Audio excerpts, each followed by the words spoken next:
Stop right there.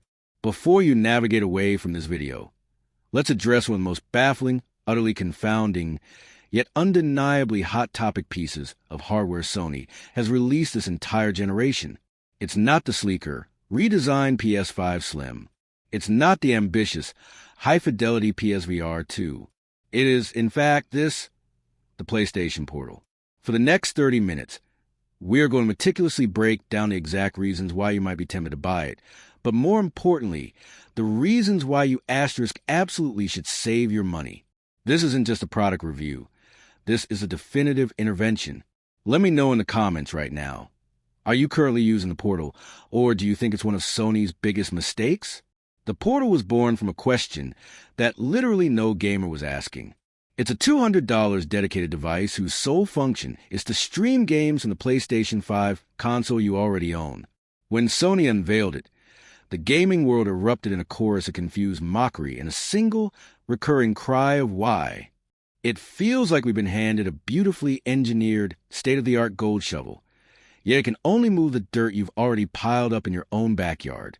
To call this a niche product is almost too generous.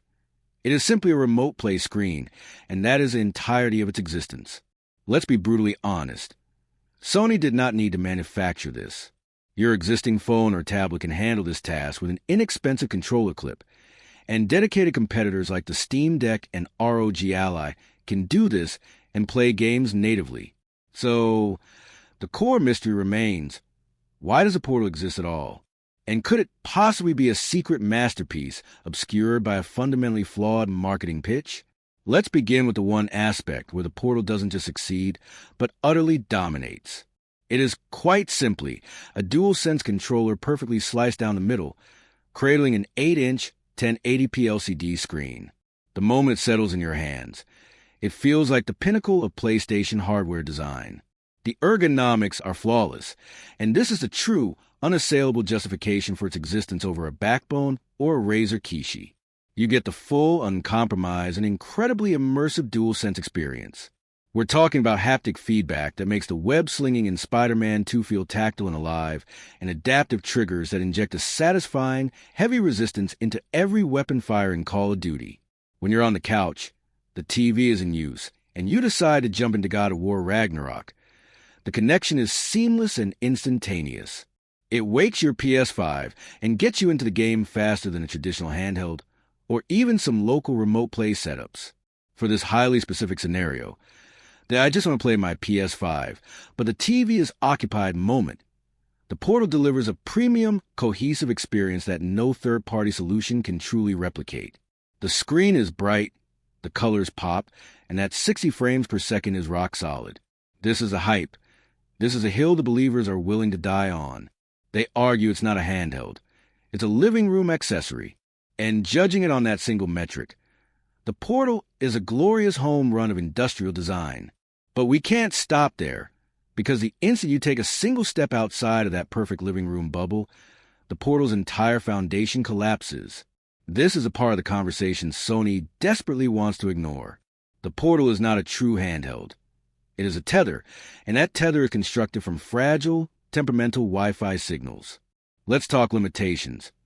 It is remote play only. You cannot install games on it. You cannot stream games from the PlayStation Plus Cloud library. You cannot even watch YouTube or Netflix. It is a single-purpose streaming client for a single source, your PS5, which must be powered on, ideally hardwired to the internet, and sitting in a home with blazing fast, robust Wi-Fi. What happens when you go to a friend's house or a hotel or try to use it at a coffee shop? You're suddenly relying on a network you don't control, and remote play, unlike dedicated cloud services, is catastrophically susceptible to latency and jitter.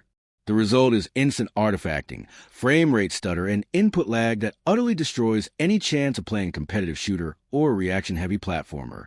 The experience degrades from glorious to frustrating with a single drop packet.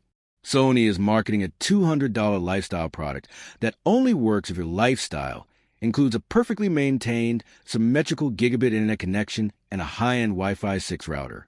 For the mass market, the experience will be wildly inconsistent, often bordering on unusable, and that is a fundamental betrayal of the price tag. This inconsistency, requires a closer look. The reality of latency is a subtle, corrosive enemy. It's not a half-second delay, but an invisible tax levied on every single button press. Think about the demanding precision of the biggest boss battles in Elden Ring or Demon's Souls, which require perfect parries and split-second dodges. The Portal's inherent latency, even under the best local conditions, makes these games fundamentally harder. It turns precision platformers into tests of patience, not skill, and it strips the competitive edge from Call of Duty because you're always reacting to an image that happened milliseconds ago. The game demands a one-to-one response, and the Portal inserts a buffer zone that the casual player might not articulate, but their K/D ratio certainly will. Moreover, let's be realistic about the average home network. We're not all running dedicated enterprise-grade routers. We have kids streaming 4K movies, a dozen smart devices sipping bandwidth, and Wi-Fi congestion across multiple generations of technology. The Portal essentially demands that you become a network engineer just to ensure a smooth connection. You might have to dive into your router settings, separate your 2.4 GHz and 5 GHz bands, and meticulously reroute every other smart device to prioritize the Portal's connection.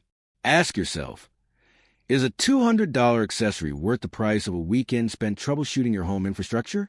The Portal is asking you to manage your network, not just play games. Now, let's address the elephant in the handheld room, the Steam Deck and its contemporaries.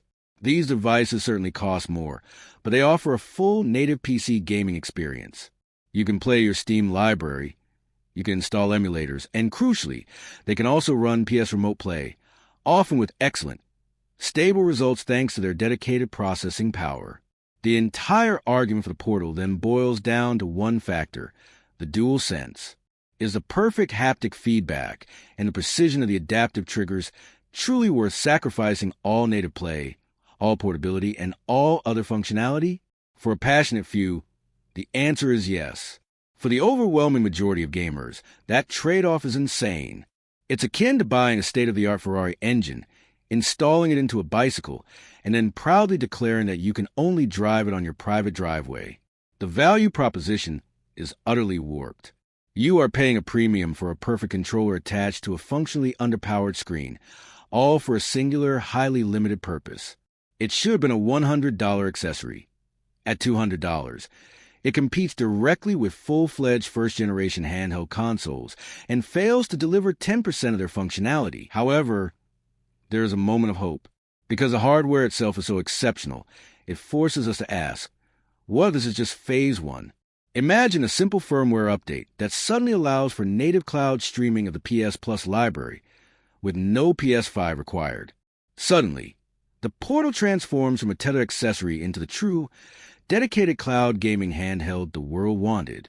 You could stream Ghost of Tsushima from a coffee shop with decent Wi-Fi. That is a device that justifies the price. But even this hope is tainted by a fundamental anti-consumer flaw, the missing audio component. The Portal does not support standard Bluetooth audio. Let that sink in for a moment. In 2025, a dedicated handheld device requires you to either use an outdated wired headset or purchase Sony's proprietary PlayStation Link earbuds or headphones.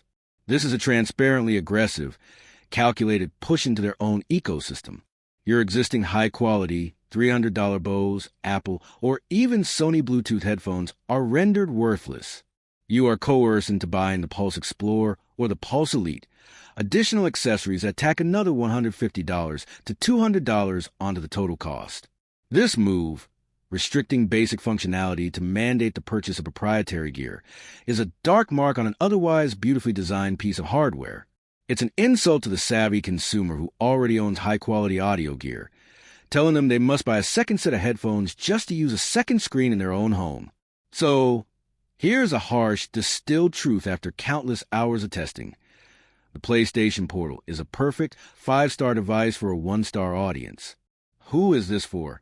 The person who lives alone or has a partner who constantly occupies the main TV, who has their PS5 in a dedicated wired room, and who maintains an immaculate, high-end, dedicated Wi-Fi network. If you fit that exact profile, this is a revolutionary device for seamless couch gaming. Who is this not for? Everyone else.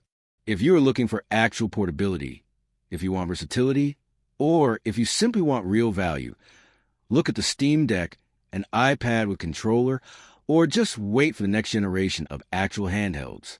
The Portal is a marvel of industrial design, a testament to Sony's phenomenal DualSense technology, and simultaneously one of the most functionally limited, confusing products of the modern gaming era. It is a monument to what could have been. Don't buy the PlayStation Portal for what it is. Buy it only for the one small, perfect, highly specific scenario it was designed for. And if you don't have that perfect scenario waiting for you, save your money. The future of handheld gaming is native, and the Portal is stubbornly stuck in the past. With that said, thanks for watching, and until next time.